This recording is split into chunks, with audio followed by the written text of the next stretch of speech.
Bonjour et bienvenue à cette magnifique visite de maison écologique en chanvre autoconstruite par Marc-André. Merci de nous recevoir. Salut, bienvenue, merci. Marc-André est un étudiant de certificat en design de bâtiments écologiques de la 4e édition. Nice! Tu as commencé ça quand déjà? 2016 qu'on disait qu'on a commencé, fini en 2017. Yep. Ouais. Fait que là, on est en 2020. On vient juste de commencer 2020. Et voilà. Fait que toi, tu as fait le certificat, puis tu es construit, puis fini, puis tout. On a fait une belle folie. Yes! Puis c'est une des choses que j'admire vraiment profondément de Marc-André. C'est un gars qui passe à l'action, puis aussi qui planifie vraiment bien d'avance. Vous allez le voir tout au travers de la visite qu'on va faire. C'est un gars qui anticipe, qui planifie, puis il va vous donner plein de petits trucs de tout ce à quoi il a pensé. Ça peut vous aider, vous, à réfléchir pour la conception de votre maison écologique. Fait qu'on y va? Let's go!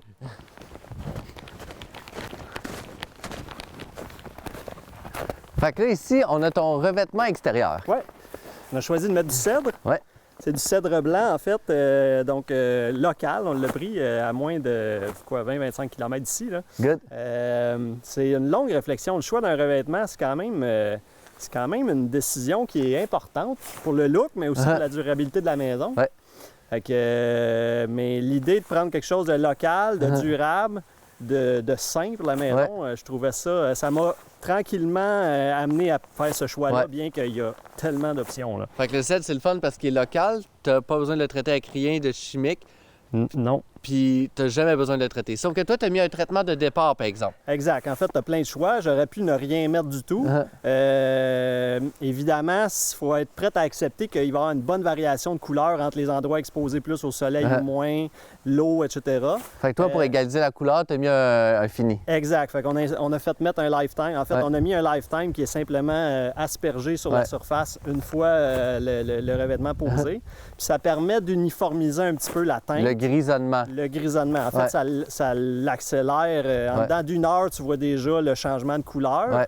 Au début, il est plutôt verdâtre. Mais là, donc, c'est son troisième hiver. Je suis un peu mélangé, mais bref, avec le temps, il s'est stabilisé puis il devient de plus en plus gris, moins verdâtre qu'il était au départ. Là, Good, parfait. Évidemment, c'est pas uniforme comme un revêtement d'usine qui est parfaitement égal partout. Il faut être prêt à ça, mais en même temps, moi, je trouve que ça amène une belle chaleur. Puis, c'est une maison naturelle. C'est normal que ça évolue. Là. Ouais. Good, on continue? Yes, on s'en va par en dedans. Alors, on est rendu en dedans. La magie du tournage. Et voilà.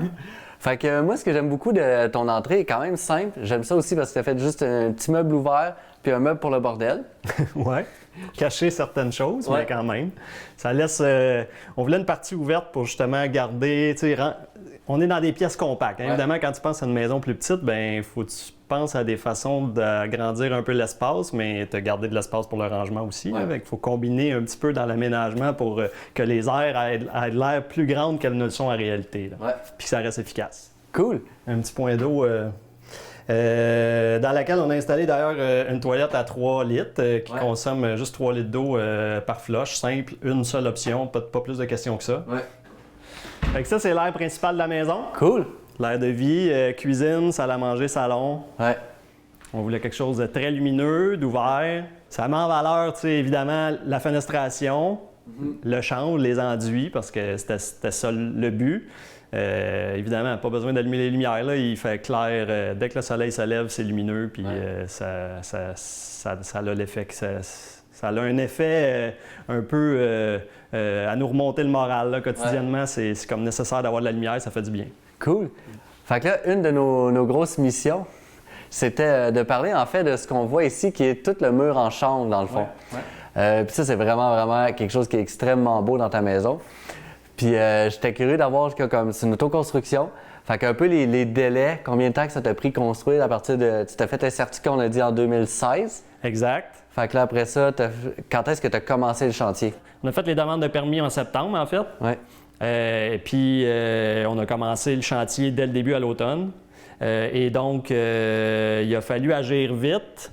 Le choix de faire du chanvre, bien évidemment, en général, c'est des projets qui se prêtent plus à se démarrer au printemps parce que ça demande quand même un certain temps, de beau temps pour travailler à l'extérieur et 2, sécher. Alors, nous, on a utilisé une technique ici qui est un peu différente, c'est-à-dire de monter un mur de bloc à l'intérieur d'une ossature, je dirais plutôt régulière, là, en 2x6. Puis après ça, par l'extérieur, on a projeté du chanvre à l'intérieur de l'ossature en dépassant de 2,5 pouces par dehors. Parfait, c'est super clair, j'aime ça comment tu l'expliques. Fait qu'on a fini à 14 pouces de chanvre finalement isolé. Ce qui agit donc comme la carcasse de la maison, finalement. C'est pas porteur, mais c'est donc autant notre isolation que notre par vapeur gestion de l'humidité, etc. Ouais. Puis ce que j'aime, c'est que l'ossature de 2x6 au centre du mur, elle est porteuse. Puis le chanvre vient se mettre tout le tour. Englobé tout le tour. Fait que le bois n'est pas exposé. En fait, il y a même un bris de pont thermique des deux côtés. Dans le fond, il y a les blocs de 6 pouces à l'intérieur. Il y a un 2,5 pouces par l'extérieur qui dépasse aussi de l'ossature. Fait que le bois est vraiment à l'intérieur de cette masse-là de chanvre. Oui, puis tantôt, on a vu à l'extérieur que tu es venu finir avec un revêtement en bois à l'extérieur. Exact. Pourquoi cette décision-là? Bien, deux éléments principaux. Un, la réglementation en vigueur ici à Fredericksburg. Avoir un fini, c'est-à-dire à la chaux, qui pourrait être apparenté à un stucco, quelque chose comme ça, était moyennement toléré, du moins quand on a fait les demandes de permis. Fait qu'on voulait éviter cette espèce de difficulté-là à surmonter.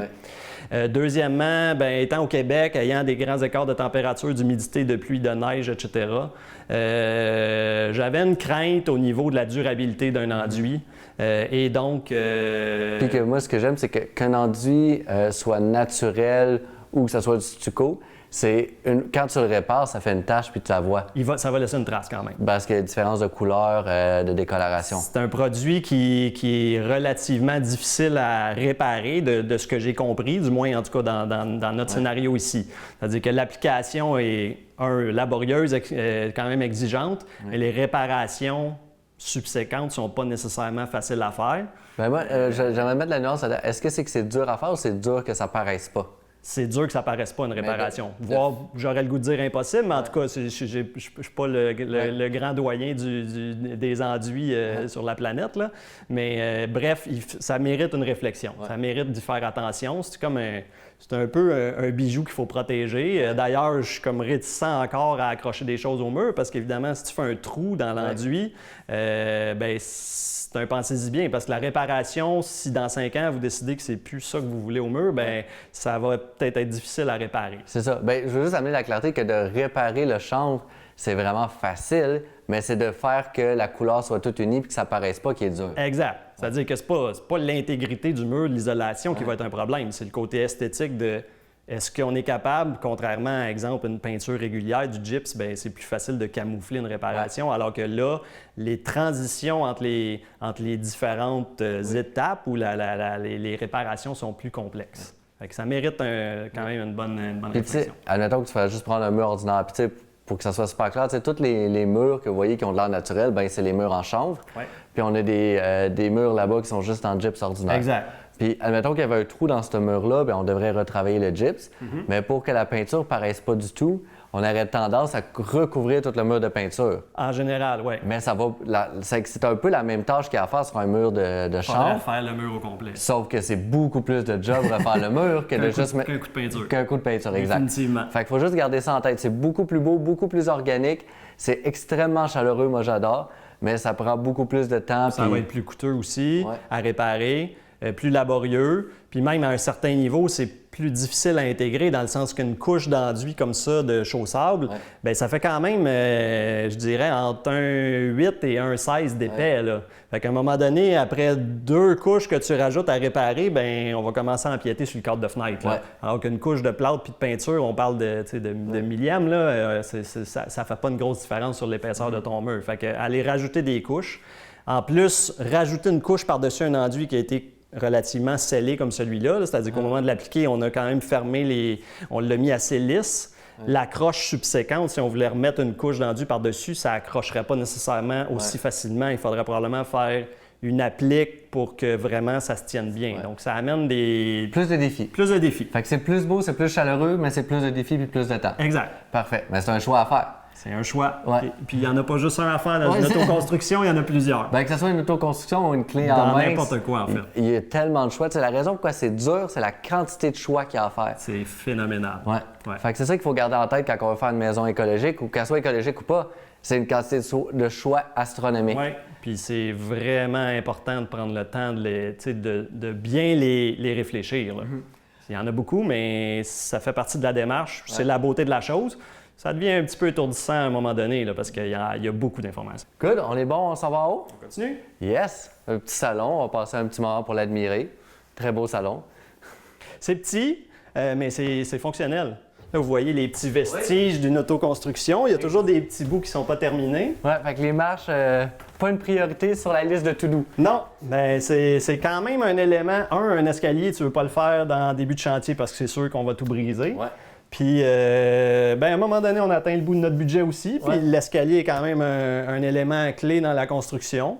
Fait que ça va se faire éventuellement, mais il n'est pas fait encore. Fait qu'ici, on est dans la chambre des maîtres. La chambre des maîtres. On a construit en fait un 3 chambres à coucher. Ouais. Ici, à l'étage, on a 2 chambres de superficie à peu près similaires qu'on trouvait... pour lesquelles on a trouvé une taille raisonnable, je pense, sur plan, mais qu'en général... 12 pieds par 12 pieds à peu près. À peu près 12 pieds par 12 pieds, incluant le garde-robe qui est ici. Fait que pour nos amis français, c'est 4 mètres par 4 mètres, grossièrement. Ouais. Donc, finalement, c'est un format qui est amplement suffisant, du moins pour nos besoins. Là. Ça, c'est un lit pleine grandeur, un lit, je ne sais pas comment vous l'appelez, Queen. Ouais. Évidemment, ça mérite des tables de chevet un petit peu plus petites, un peu moins de meubles, mais en conséquence, beaucoup de rangements. Oui. Fait que les vêtements, pas mal tout est condensé dans des très grands garde-robes bien organisés à l'intérieur, qui font en sorte qu'on n'a pas besoin de tant de meubles que ça, puis en bout de ligne, on passe pas tant... on passe beaucoup d'heures dans une chambre à coucher, mais on dort. On n'a pas besoin d'y faire beaucoup d'activités, donc pas besoin non plus d'y avoir tant de choses. La deuxième chambre à coucher qui est au résultat une même dimension de pièce, mais qui sert dans ce cas-ci plus de chambre d'invités et de bureau, et qui au lieu a plutôt un walk-in, mais à peu près le même genre de superficie de rangement. Chaque chambre est séparée par soit un garde-robe ou l'escalier pour couper un petit peu le bruit entre les pièces. Ouais. Ça sert un peu d'insonorisant dans la réflexion. Là. Good. Fait que là, on s'en va vers la chambre de ta fille. Oui, on s'en va vers la chambre d'Alice. C'est la plus petite des chambres. C'est environ 8 pieds par 10 pieds. Sauf que, pas par 12 pieds en fait, sauf que pour augmenter en fait le volume, pour donner plus d'espace, on a récupéré l'espace au-dessus de l'escalier pour pouvoir mettre un lit simple dans le fond. Ouais. En ce moment, elle a un lit dans sa chambre, puis en plus un petit coin de repos en haut, mais on pourrait carrément sortir le lit d'ici, mettre plutôt un bureau de travail ou une aire de jeu, puis mettre le lit en haut. Fait que, c'est une belle petite récupération de l'espace dans un escalier où on se serait ramassé avec un air à chauffer inutile dans le fond. Ouais. Puis c'est le fun pour les enfants, les espaces comme ça, ils trippent eux autres. Ça fait des petits lieux un peu insolites, qu'on voit moins en général dans les maisons, mais que les enfants adorent. Ouais. Puis pour eux, un espace de 4 pieds, c'est parfait. Oui. La salle de bain ici complète, dans laquelle, dans le fond, on a une douche bien séparée. Oui. C'est une grande surface, je trouve. Au résultat, on n'était pas certain sur plan de comment l'aménager, puis finalement, l'espace est amplement suffisant. Oui. C'est à ça que ça ressemble. Nice. On peut redescendre en bas, on va aller voir la cave.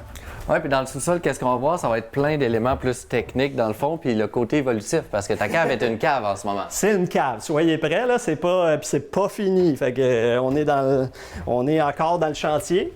Mais ça permet aussi de voir les besoins au moment où on vit dans la maison puis de faire évoluer ça.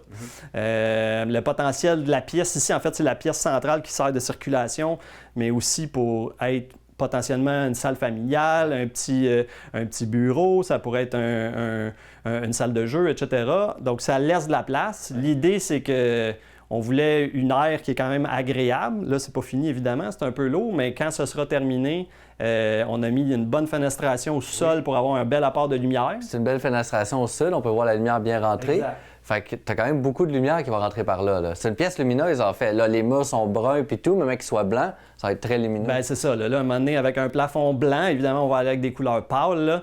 Là. Ça devrait rendre le lieu pas mal plus agréable. Si on reste peut-être du côté plus mécanique, En dessous de l'escalier, on a récupéré l'espace pour installer tout ce qui était soit électricité et télécom et le système de chauffage radiant. Donc, le plancher de béton du rez-de-chaussée et de la cave sont chauffés par un système radiant là. Puis donc, tout ça a été concentré à la cave, loin des chambres à coucher idéalement, et 2, dans un espace qui était difficilement exploitable. Ouais. Moi, dans ma tête à moi, c'était pas nécessairement une bonne idée de combiner l'électricité avec la plomberie de l'arrivée d'eau. Donc, on a comme 2 pièces séparées pour ça, advenant un bris ou quelque chose comme ça. On va-tu voir la plomberie? Ils sont complètement séparés. Fait que ça, c'est la salle plus mécanique pour la plomberie, puis l'échangeur d'air, l'aspirateur central. L'échangeur d'air qui est encore dans son plastique. Qui n'est même pas encore déballé. Mais les tuyaux, en fait, arrivaient ici. Oui.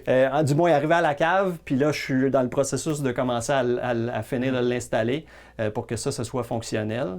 Puis encore une chose d'anticipation, tu me parlais de ta tuyauterie ici. Oui, il y a pas mal de tuyaux, mais en fait, ce que ça permet, moi, encore une fois, pour m'ouvrir les horizons, pour avoir plusieurs options dans le futur, j'ai essayé, il y a quelques appareils dans la maison qui descendent directement à la cave plutôt que d'être tous reliés ensemble par les mêmes tuyaux. Fait que pour ça qu'il y a plusieurs lignes, chaque ligne est indépendante. Plusieurs lignes, donc ça me permettrait de séparer certains items. Exemple, la toilette, le robinet extérieur, je pourrais éventuellement les connecter sur de l'eau de pluie ou sur un autre apport d'eau. Si, exemple, on fait un petit étang comme ça, alors je ne viendrai pas la mélanger avec mon eau potable, finalement. Fait que, c'est donné des pour options. l'instant, tout est ensemble, mais j'ai des options en l'ayant descendu jusqu'à la cave. Là. Ici, c'est le rangement, si on veut, tout ce qui est nourriture, congélation, réfrigéré. Mais comme c'est la pièce au nord-ouest, adossée au mur nord, ce serait éventuellement une chambre froide si on décide d'aller dans cette option-là. Là. Fait qu'elle est vraiment isolée. C'est une fenêtre. Il n'y a pas de fenêtre dans la pièce. C'est complètement fermé. Fait que ce serait éventuellement la possibilité à utiliser ici. Là. Il y a pas vraiment... C'est pas un bon endroit pour faire une chambre à coucher. Là. Fait que ici, on revient ici pour faire le petit mot de la fin, dans le fond, dans ton espace de vie qui est vraiment magnifique. Puis, dans le fond, ma question pour toi, c'est les gens qui nous écoutent, il y en a probablement d'entre eux qui ont le même rêve que toi de s'auto-construire une maison écologique. Beaucoup de gens parlent d'une maison de chanvre ou que ce soit une maison en paille ou une maison genre en ossature de bois ordinaire. Que ce soit écologique ou pas, c'est quoi tes conseils pour eux? Bien, peu importe le choix. En fait, il y a tellement de belles options puis de belles possibilités dans la construction. Là. C'est ce qui est beau aussi. Puis chacun va faire le choix en fonction de ses besoins et ses valeurs. Mais le critère clé, la priorité, c'est surtout de se renseigner avant, de voir toutes les options. Là. Il y a effectivement beaucoup d'options, beaucoup d'informations. Pas toutes bonnes, mais il y a moyen de filtrer au travers de tout ça et de trouver vraiment la bonne solution. C'est une longue démarche, mais dans notre cas à nous, ça a été... pour 1 an de construction, finalement, c'est presque 1 an de préparation, plus qu'un an de préparation avant, là, de se renseigner, accumuler l'information, s'assurer de faire des bons choix. Parce que sur plan, faire des changements, réfléchir à des options, ça coûte pas cher. Mais quand les employés sont ici, là, au tarif horaire, que ça fonctionne, puis que la vitesse, ça va vite, puis on prend des décisions rapidement, puis en général, on fait des erreurs quand c'est le cas, bien là, ça amène d'autres défis. Fait que j'ai vraiment aimé ça, tu sais, c'est comme le concept de se renseigner. Puis le point que tu disais, ça prend 1 an s'auto-construire, bien ça devrait prendre 1 an planifier l'année. Clairement. Fait que ça, c'était vraiment un bon point. Puis l'autre, tu disais que, tu sais, il y a beaucoup d'informations disponibles qui n'est pas toute bonne. Puis le défi, c'est pas qu'il manque d'informations, c'est qu'il manque sur Internet. Puis tout, on peut trouver toute l'information qui dit tout, mais la question, c'est laquelle qui est bonne puis qui est pertinente. Puis, c'est de l'avoir de façon organisée. Puis nous, une de nos missions avec le certificat, c'est vraiment ça, c'est d'organiser l'information puis d'amener elle qui est pertinente. C'est certain. Il y a une quantité d'informations qui est assez phénoménale. Elle n'est pas toujours bonne. Il y a des, évidemment, bon, chacun va vendre sa salade pour son produit. C'est correct. En général, il y a beaucoup de gens qui sont bien intentionnés et qui donnent les bonnes informations, mais pas toujours le mauvais côté des fois. Ça, c'est moins souvent. Fait que c'est bien d'avoir un exposé plutôt neutre, très franc de toutes les options, bon et mauvais côté. Puis après ça, de faire ses choix en fonction de ça. C'est là l'idée. J'aimerais juste, parce que, en fait, ce que tu disais, puis dis-moi si je t'ai vraiment bien compris, c'est que, dans le fond, les professionnels, les vendeurs, ils vont te montrer juste les beaux côtés. Mais dans une formation, tu vas avoir la chance de voir plusieurs avis différents sur le même produit. Exact. Puis les professionnels, il y en a des excellents. Il y en a qui sont parfois un petit peu moins professionnels. C'est plate de l'apprendre en cours de route dans ton chantier. Fait que vaut mieux se renseigner beaucoup avant, en consulter plusieurs. Il y en a des très bons.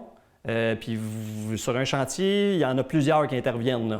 Donc, vaut mieux se renseigner, demander des références, parler aux gens, puis avoir plusieurs opinions, puis se faire après ça sa bonne opinion.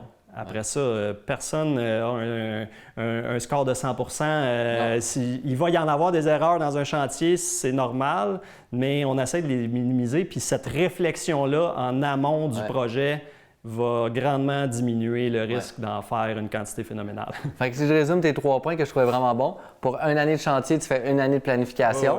Ensuite, c'est de prendre l'avis de plusieurs professionnels, pas juste de un. Puis d'aussi aller chercher des avis qui s'opposent, comme dans une formation, que tu n'es pas avec un vendeur, mais tu es quelqu'un qui est là juste pour t'éduquer. Puis l'échanger aussi, confronter tes idées avec des gens. Que ce soit autant des formateurs, des professionnels, mais aussi juste des gens autour de toi. Échanger avec les gens, ça fait cheminer, ça amène des nouvelles idées, puis toi-même, ça te fait travailler sur ton projet, puis ça te fait te remettre en question. C'est beaucoup de questionnements, ça peut être long, mais en même temps, c'est la meilleure façon d'arriver à un beau résultat, à mon avis. Puis, es-tu content de ta maison? Ben oui, c'est sûr.